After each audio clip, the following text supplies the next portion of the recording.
राजस्थान विधानसभा के स्पीकर ने supreme court में याचिका दाखिल कर 24 जुलाई के राजस्थान हाईकोर्ट के फैसले को चुनौती दी है।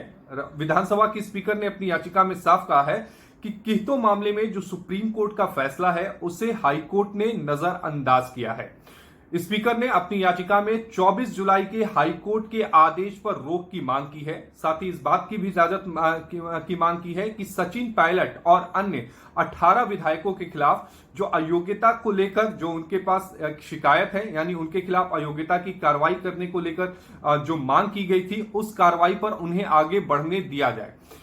दरअसल 24 जुलाई को राजस्थान हाईकोर्ट ने सचिन पायलट और अन्य 18 विधायकों की याचिका पर सुनवाई करते हुए उन्हें एक बड़ी राहत दी थी। राजस्थान हाईकोर्ट ने अपने फैसले में स्पीकर को कहा था कि वो अगले आदेश तक सचिन पायलट और अन्य 18 विधायकों के खिलाफ अयोग्यता संबंधी कोई कार्रवाई नहीं करेंगे।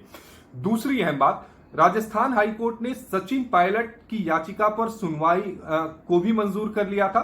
दरअसल राजस्थान हाईकोर्ट में मामले की सुनवाई के दौरान स्पीकर के वकील अभिषेक मनु सिंघवी ने यह दलील दी थी कि 10वीं अनुसूची के तहत अगर स्पीकर के समक्ष कोई शिकायत लंबित है, जब तक स्पीकर उस पर कोई फैसला नहीं ले लेते तब तक कोर्ट उस पर सुनवाई नहीं कर सकता। लेकिन कोर्ट ने स्पीकर की इस दलील को नकार दिया था और कोर्ट ने यह कहा था कि वो सचिन पायलट और अन्य 18 विधायकों की याचिका पर सुनवाई करेगा। दूसरी अहम बात, राजस्थान हाईकोर्ट ने यह भी कहा था कि अगर किसी भी पक्ष को यह लगता है कि इस मामले में जल्द सुनवाई की जरूरत है तो वो हाईकोर्ट में अर्जी दाखिल कर सकता है। तीसरी अहम बात, हाईकोर्ट ने 13 सवाल तय किए थे जिस पर वो आगे की सुनवाई करेगा। अब पूरी जो गेम है वो अब सुप्रीम कोर्ट के पाले में आ गया है। क्या सुप्रीम कोर्ट इस मामले में क्वेश्चन ऑफ लॉ तय करेगा? क्योंकि पिछली बार जब विधानसभा स्पीकर सुप्रीम कोर्ट में आए थे तब सुप्रीम कोर्ट ने कहा था कि वो क्वेश्चन ऑफ लॉ पर सुनवाई करेगा, जिसमें कोर्ट ये तय करेगा कि क्या अगर विधानसभा स्पीकर के पास कोई शिकायत दर्ज कराई जाती है, वो शिकायत लंबित रहती है, वो शिकायत पर वो नोटिस जारी करते हैं, उस नोटिस को क्या कोर्ट में चुनौती दी जा सकती है? ये क्वेश्चन ऑफ लॉ की बात सुप्रीम कोर्ट ने की थी, लेकिन स्पीकर की तरफ से याचिका वापस ले ली गई, इसलिए उस पर बहस नहीं हो पाई। तो क्या question of law supreme court एक बार फिर तय करेगा?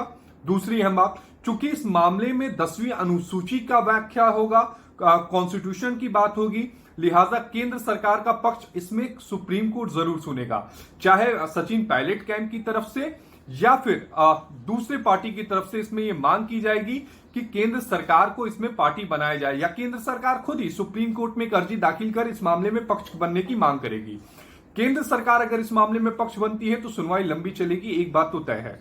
दूसरी अहम बात कि अगर supreme court question of law तय करता है तो इसका मतलब यह भी आप मान के चलिए कि इस मामले की सुनवाई आने वाले समय में कॉन्स्टिट्यूशन बेंच में भी जा सकती है। अगर स्पीकर को सुप्रीम कोर्ट से कोई फौरी राहत नहीं मिली तो एक बार फिर यह मामला कानून की पेचीदगियों में उलझकर रह जाएगा। आशीष सिन्हा, इंडिया न्यूज, दिल्ली।